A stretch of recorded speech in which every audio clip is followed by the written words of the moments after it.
자, 이번에는 이제 3단원 두 번째 얘기인데, 1과 에너지. 자, 1과 에너지가 서로 전환된다. 라는 이제 이야기예요. 그래서 이제 가장 핵심은 이 1과 에너지가 이렇게 서로 바뀔 수 있다라는 얘기예요. 그러면 1이 먼저 한번 알아보도록 할게요. 자, 1의 정의는 물체에 힘을 줬어요. 근데 힘을 줬는데 어떤 물체가 힘을 준 방향으로 이동을 하는 거예요. 그런 경우에 우리가 과학에서 1을 했다라고 합니다. 힘을 주고 그 방향으로 이동 거리가 생기는 경우예요. 그래서 1의 양은 힘과 이동 거리에 당연히 비례를 하겠죠. 힘을 많이 준 만큼 1의 양은 커지고요.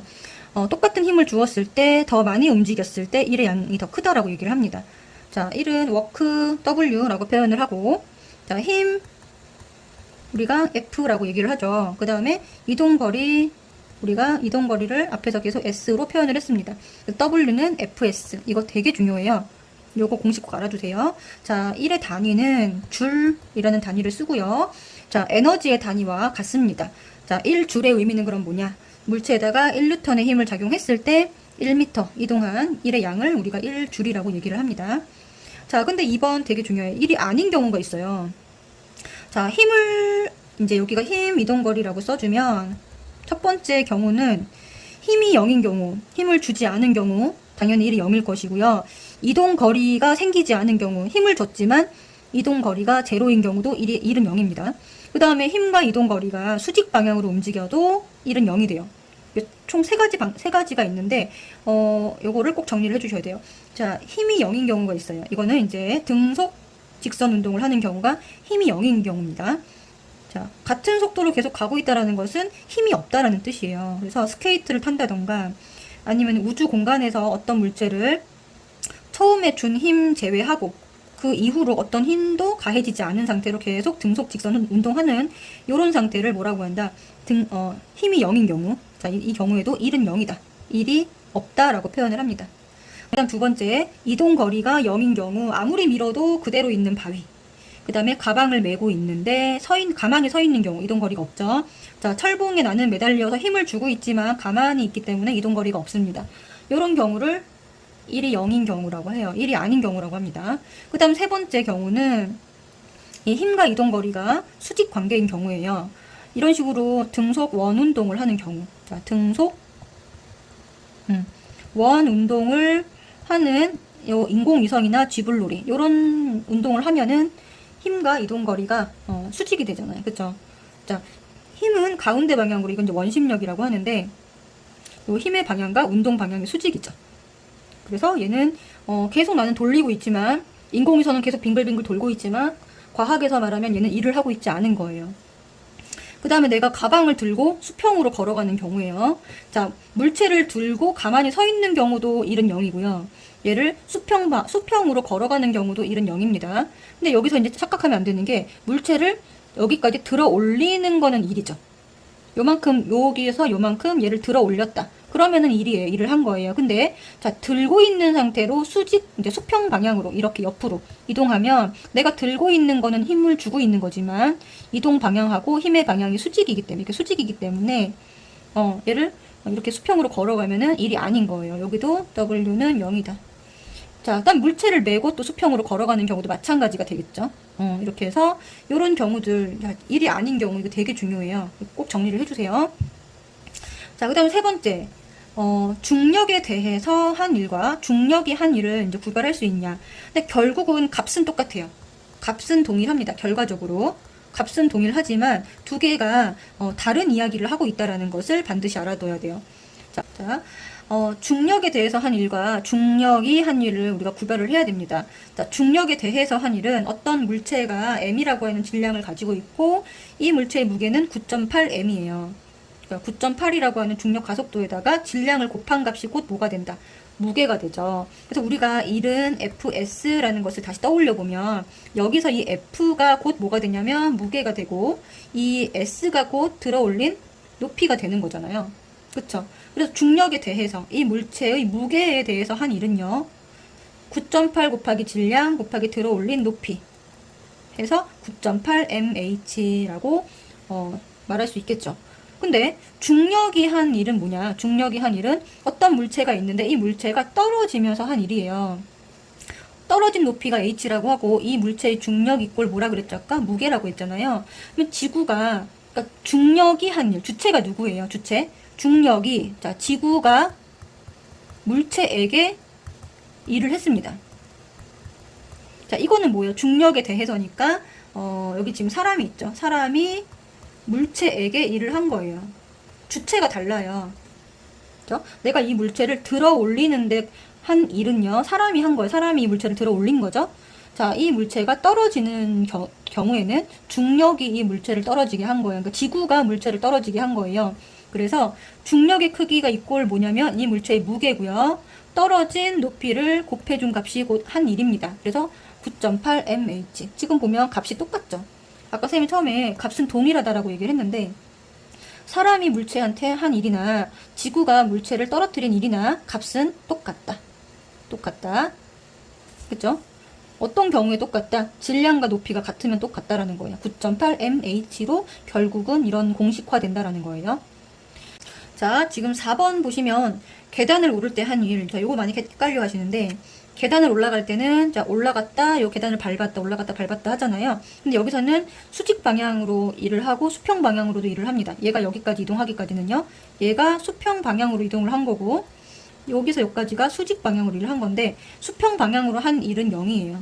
그렇죠? 그래서 1이 아닙니다. 수직 방향으로 한 거는 물체의 무게 곱하기 계단 높이라고 했죠. 자 그러면 계단을 오를 때 한 일의 양을 한번 계산해 볼게요. 자, 무게는 이렇게 구하는 거예요. 9.8에다가 질량을 곱합니다. 그쵸? 얘가 무게예요. 자, 무게에다가 지금 보시면은 계단을 몇 번 올라갔냐면 여기 수직 방향으로 한번 세볼게요. 하나, 둘, 셋, 넷, 다섯, 6번 올라갔어요. 그러면 0.1m씩 6계단 올라갔다. 그럼 얼마가 될까요? 98 곱하기 0.6이 되겠죠. 그죠? 그러면 9.8 곱하기 6 해주면 되니까 68에 48, 58.8 이렇게 계산을 해주시면 되고 수평 방향으로는 1이 없다. 계단에서 꼭 기억을 해주세요. 자, 그 다음 5번째 1과 에너지의 전환. 자, 1을 에너지로 바꿀 수 있고요. 서로 바꿀 수 있습니다. 단위는 똑같이 줄이에요. 자, 물체 1을 하면 에너지를 갖게 되고 물체가 가진 에너지는 뭘로 전환될 수 있다. 1과 에너지는 서로 전환될 수 있다. 이런 얘기입니다. 자, 그래서 1의 단위는 에너지의 단위는 1과 같은 줄을 사용하고요. 이유는 에너지는 일을 할 수 있는 능력이기 때문이다. 요거. 자, 중력에 의한 위치 에너지. 자, 어떤 물체가 여기에 떠 있어요. 이거는 자, 얘가 이 높이만큼 떠 있는 높이만큼 중력이 얘를 잡아당기고자 하는 에너지가 생기겠죠. 자, 중력에 의한 위치 에너지는요, 어떤 기준면으로부터, 이게 되게 중요한데, 기준면으로부터, 높이를 가지는 물체가 가지는 에너지예요. 얘가 떨어질 때 어떻게 되나요? 떨어질 때 얘가 소모하는 에너지가 있겠죠. 떨어지면서 얘는 속력이 증가하는데, 얘가 이만큼 떠 있는 동안에 잠재적으로 가지고 있는 에너지가 있는 거예요. 그래서 이거를 우리가 뭐라고 앞으로 쓸 거냐면, 포텐셜 에너지라고 쓸 거예요. 위치 에너지를. 잠재 에너지, 포텐셜 에너지. 라고 부릅니다. 그래서 높이에 대해서 한 일만큼 에너지가 생기고요. 중력 때문에 이 중력이라는 힘이 얘에 대해서 높이를 가지고 있는 물체가 이 잠재적 에너지를 가지게 된다. 라는 거죠. 위치 에너지의 크기는요. 그래서 중력에 대해서 한 일의 양과 같습니다. 그래서 9.8 mH 아까 중력에 대해서 한 일의 양과 공식이 똑같죠. 위치 에너지는 이렇게 정의가 될 수 있고요. 그래프를 그려보면 자, 이 포텐셜 에너지와 질량과의 관계는 어떻게 되느냐, 뭐가 일정할 때를 봐야 될까요? 자, 얘랑 질량 관계를 보려면 높이가 일정해야 되겠죠. 하나는 맞춰놓고 비교를 하는 거예요. 이럴 때 위치 에너지는 질량에 뭐 한다? 비례합니다. 그래서 이렇게 그래프를 그릴 수 있고요. 그 다음에 높이와의 관계를 보면 질량을 일정하게 맞춰야 되겠죠. 그래서 질량을 일정할 때 높이에 비례한다. 그래서 그래프를 이렇게 그릴 수 있을 거예요. 그렇죠? 자, 그다음 위치 에너지 구하는 문제 여러 가지 유형들이 있는데 주의해야 될 문제들을 먼저 한번 보도록 할게요. 자, 자, 일단은 자, 질량의 높이 단위를 주의해야 되는데 지금 질량은 킬로그램 단위를 써야 되고요. 높이는 미터 단위를 써야 됩니다. 근데 지금 문제에서는 질량이 500g, 자, 그램으로 나와 있잖아요. 얘를 고쳐주면 0.5 킬로그램이 되고요. 요 기준으로 구해줘야 돼요. 그래서 9.8 곱하기 0.5 킬로그램 곱하기 4m. 요때 위치 에너지는 다 곱해주면 되니까 9.8 곱하기 요거 해주면 2가 되겠죠. 그래서 19.6줄 이렇게 구해주면 됩니다. 자, 그 다음 2번 높이의 기준되는 면, 기준면을 우리가 꼭 봐줘야 된다고 얘기를 했잖아요. 자, 그래서 지면이 기준면일 때는 얘가 높이가 되겠죠. 그래서 9.8 곱하기 여기 보면 2kg이죠. 곱하기 얘도 지금 단위를 잘 보셔야 돼요. 그 다음에 5m. 그래서 98줄이 되고요. 자, 베란다가 기준면일 때는 2m만큼 여기서 여기까지의 높이가 5에서 3을 빼면 2m가 되니까 9.8 곱하기 2kg 곱하기 2m 해주면 9.8 곱하기 4가 되겠죠. 자, 18에 32가 되고 39.2줄 이렇게 쓰면 되겠네요. 옥상이 기준면일 때는 얘는 그냥 기준면에 있을 때는 위치 에너지가 제로다. 제로입니다. 자, 그 다음에 위치 에너지 비교 문제라고 됐습니다. 위치 에너지를 구하는 식은 9.8 mh이므로 이 9.8이라는 값은 다 똑같잖아요. 그래서 mh 질량 곱하기 높이 값으로 이제 비교를 할 수가 있어요. 자, 그럼 가 구해보면 mh가 얼마냐? 12. 얘는 24, 다는 12, 라는 15, 마는 8이 되겠죠. 그래서 위치 에너지가 큰 순서대로 기호를 적어라 그랬기 때문에 지금 나가 가장 크고요. 그 다음에 라가 될 것이고, 그 다음 누구죠? 가와 다가 같은 상황이고, 그 다음에 이제 가장 작은 것은 마가 되겠죠. 이렇게 우리가 비교해 줄 수 있다. 자, 그 다음 위치 에너지와 1의 전화. 요거 되게 중요합니다. 자, 이런 문제들이 나오는데, 자, 추가 가지고 있는 위치 에너지는 9.8 mh예요. 근데 얘가 말뚝을 박는 1로 전환된다. 자, 말뚝을 박는 1에서 힘은 무슨 힘이냐? 마찰력이고, 그때 높이는 뭐가 되냐? 말뚝이 박힌 깊이가 되겠죠. 자, 말뚝과 땅 사이의 마찰력 곱하기 얘 말뚝이 박힌 깊이가 될 거예요. 얼만큼 박혔냐? 자, 그러면 요걸 가지고 우리가 풀 수 있습니다. 자, 9.8 mh는 fs 이렇게 놓고 우리가 문제를 푸는 거예요. 항상. 그럼 1번 문제를 한번 풀어보면 자, 9.8 곱하기 2kg 곱하기 5m 높이에 있었다. 5는 자, 추가 떨어지면서 20cm로 박았다. 그러면 자, 마찰력은 잘 모르겠고 20cm로 박혔다는 게 0.2m가 되겠죠. 그죠? 자, 그러면 2 없어지고 양쪽 다 10 곱하면 요거 소수점 없어지고 그러면 98 곱하기 5가 되니까 F는 8, 40, 490 뉴턴이 되겠네요. 자, 그 다음 2번 4kg의 추로 10m 높이로 말뚝을 박으면 자, 그러면 질량도 2배가 증가했고 높이도 2배가 됐잖아요. 질량 2배, 높이가 2배가 됐어요. 그렇기 때문에 총 몇 배가 되는 거죠? 총 4배만큼 깊이가 증가하겠죠. 그래서 20cm 곱하기 4 해주면 얘는 몇 cm만큼 박히겠느냐?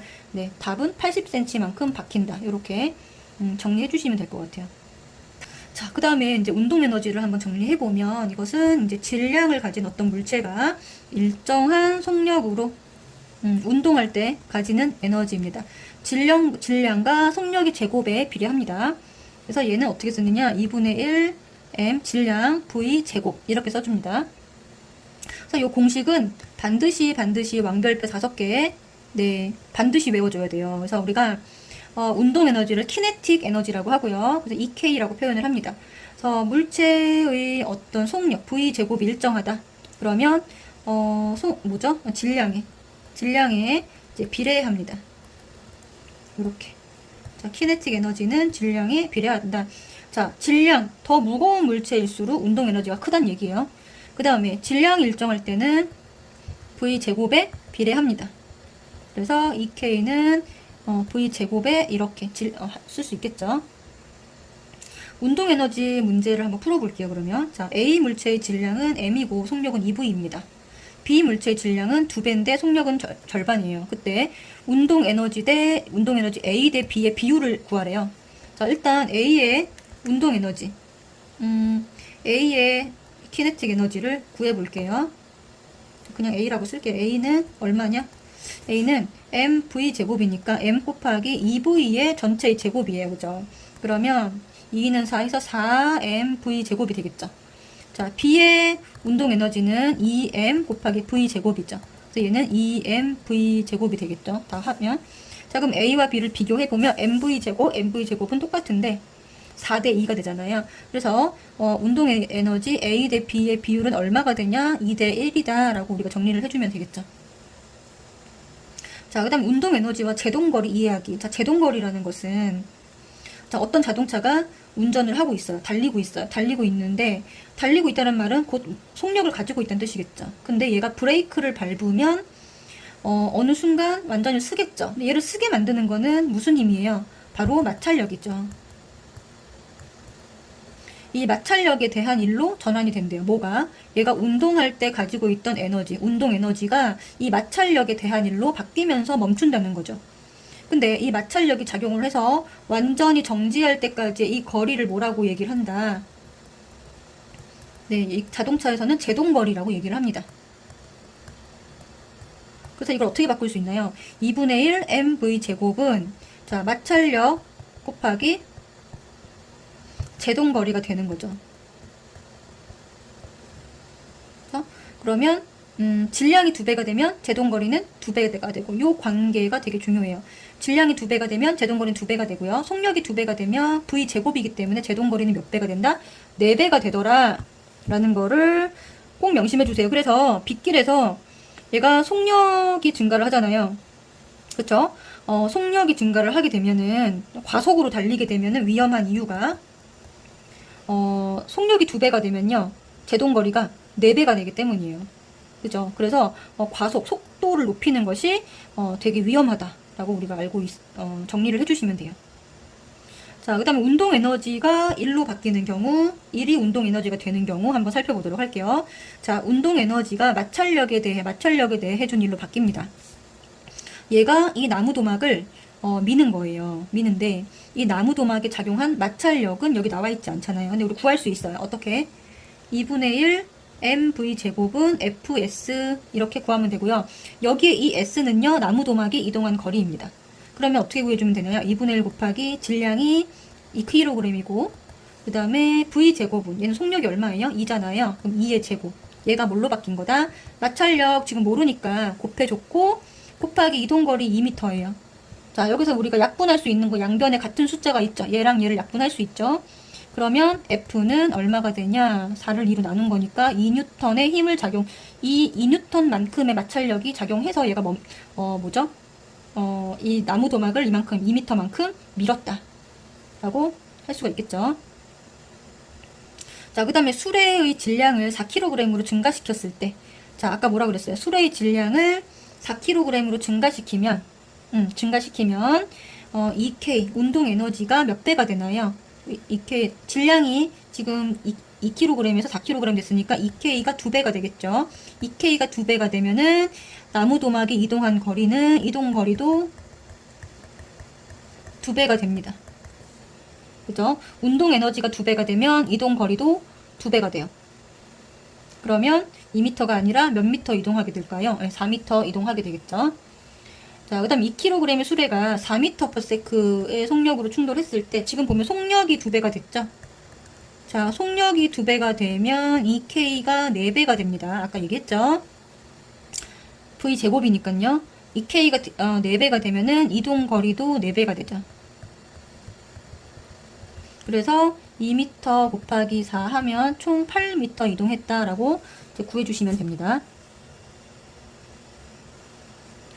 자, 그 다음에, 자, 1을 운동 에너지로 바꾸는 방법. 자, 왼쪽 그림에서 나중 속력을 구하면, 자, 요거 한번 풀어볼게요. 나중 속력을 구하면, 자, 처음은 운동 에너지가 0이에요, 0. 자, 나중 운동 에너지는 가해준 1만큼 운동 에너지로 바뀐 거죠. 자, 얼마만큼의 일을 해줬냐면, 20N만큼 얘를 밀어서 10m만큼 이동시켰어요. 그 말은, 마찰력에 대해 해준 일이 곧 나중에 2분의 1 mv 제곱으로 바뀐다는 거잖아요. 그죠? 그러면 얘를 먼저 구해주면 20N 곱하기 10m 이동했습니다. 그래서 얘한테 해준 일은요, 총 200줄이에요. 근데 얘가 운동 에너지로 다 바뀌잖아요. 그럼 2분의 1 곱하기 4kg 곱하기 v 제곱. 자, 우리가 구하려고 하는 건 이 v를 구하려고 하는 거죠. 이고요. 양변에 이동할 약분되는 거는 이거죠. 그쵸? 그러면 v 제곱은 100이 되고요. v는 10m/s 이렇게 구해줄 수 있겠죠. 자, 여기 문제를 속력 제곱으로 한번 바꿔보도록 할게요. 그러면 문제를 풀기가 조금 간단해집니다. 자, 처음 속력이 2m/s였다면 나중 속력은 얼마였냐? 얘가 정지가 아니라 2m/s의 속력으로 운동을 하고 있었어요. 그러면 처음 에너지는요, 얘한테 얘가 가지고 있던 처음 운동 에너지가 있어요. 처음 운동 에너지. 처음 EK가 있고요. 여기에다가 뭐를 더해준 거냐면 마찰력에 대해 1을 더해준 거예요. 그죠? 더해 주었더니 얘가 나중 운동 에너지가 된 거죠. 이런 관계예요. 그러니까 처음부터 얘는 속력을 갖고 있었기 때문에 처음에 운동 에너지가 있어요. 처음 운동 에너지에다가 이만큼 일을 더해 준 거잖아요. 그게 나중 에너지로 된 거예요. 처음 그럼 운동 에너지 얼마일까요? 그럼 2분의 1 곱하기 4 곱하기 2의 제곱입니다. 그죠? 더하기 마찰력에 해준 일은 20 곱하기 10. 자, 얘가 나중이니까 2분의 1 mv 제곱이죠. 여기 보시면 2 없어지고 있는 4 8. 자, 208이 될 거예요. 208은 2분의 1 곱하기 4 곱하기 v 제곱이에요. 자, 여기 이렇게 약분해주고 양변 약분해주면 얘는 104가 되겠죠. 그래서 v 제곱은 104다라고 우리가 구해주시면 됩니다. 자, 이걸 선생님이 아까 왜 속력으로 안 했는지 알겠죠? 얘를 v를 구해라 그러면은 이제 소인수 분해까지 해가지고 제곱근을 구해줘야 되기 때문에 요거 그냥 v 구할 수 있어요. 구할 수는 있는데, 자, 2, 52. 자, 소인수 분해하면 어떻게 돼요? 2는 4, 2, 6, 12, 2, 13 하면 얼마가 되나요? 2 루트 26이 되잖아요. 그쵸? 복잡하게 되니까 요거 다 빼고 요거 빼고 이제 그냥 v 제곱만 구해라 하면 문제가 간단해지니까 네, v 제곱을 구했습니다. 104. 요렇게. 자, 그다음 8번. 위치 에너지와 운동 에너지의 전환 문제. 자, 이게 역학적 에너지 보존 법칙이고요. 요거는 이제 차후에 이제 6단원에서 더 자세하게 내용이 나올 거예요. 이걸 먼저 한번 보면요. 역학적 에너지라는 것은 위치 에너지가 운동 에너지로 전환되고 또 운동 에너지가 위치 에너지로 전환된다라는 건데, 요 둘의 합은 항상 일정하다. 역학적 에너지가 항상 일정하다라는 거예요. 자, A가 요 A 위치에서 물체의 위치 에너지를 구할 수 있잖아요. 어떻게 구할 수 있죠? 9.8 mH. 바로바로 이제 공식이 나와야 돼요, 이거는. 9.8 곱하기 질량이 2kg 곱하기 H가 10입니다. 그러면 196줄이 되겠죠. 그래서 A 위치에서는요, 운동 에너지는 제로, 그 다음에 위치 에너지, 이 P가 곧 역학적 에너지예요. 여기는 EK가 제로라는 거죠. 이 P만 있다. 자, 지금 B 위치에서의 물체의 속력은요.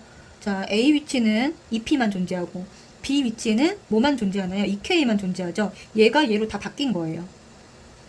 자, 그 말은 A에서 지금 위치 에너지를 구해놨잖아요. 자, 그럼 196줄이 다 뭘로 바뀐 거예요? 이 위치에서의 운동 에너지로 다 바뀌었다. 그럼 2분의 1 곱하기 2 곱하기 V 제곱으로 바뀐 거죠. 그죠? 그럼 196은 V는 14. 자주 나오는 숫자이기 때문에 196은 14의 제곱이다. 그 다음에 C 위치에서 물체의 속력이 10m/s였다면 얘의 높이는 얼마냐. 자, 그럼 우리가 어떻게 구하면 되냐면 이제 3번 문제인 경우에만 우리가 중력 가속도 값을 9.8로 하지 말고 10으로 해놓고 풀겠습니다. 자, 그러면 어떻게 풀 수 있느냐.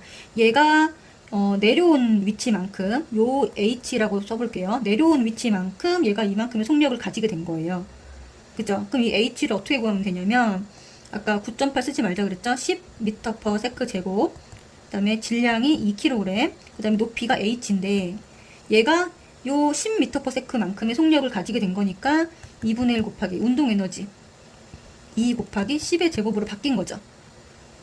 그쵸? 그러면 자, 그럼 H는 어떻게 바뀔 수 있냐요? 그러면 100을 여기는 20으로 나눠주는 게 되겠죠. 그래서 얘는 5m가 될 것이고, 자, 내려온 높이가 5m니까 얘의 높이는 밑에서부터도 얼마다? 5m다 라고 답을 구해주시면 되겠죠. 위에서부터 내려온 높이가 5m라는 걸 우리가 구해주면 얘가 떠있는 높이를 구할 수 있다. 여기까지 역학적 에너지 보존 법칙까지 한번 살펴봤습니다.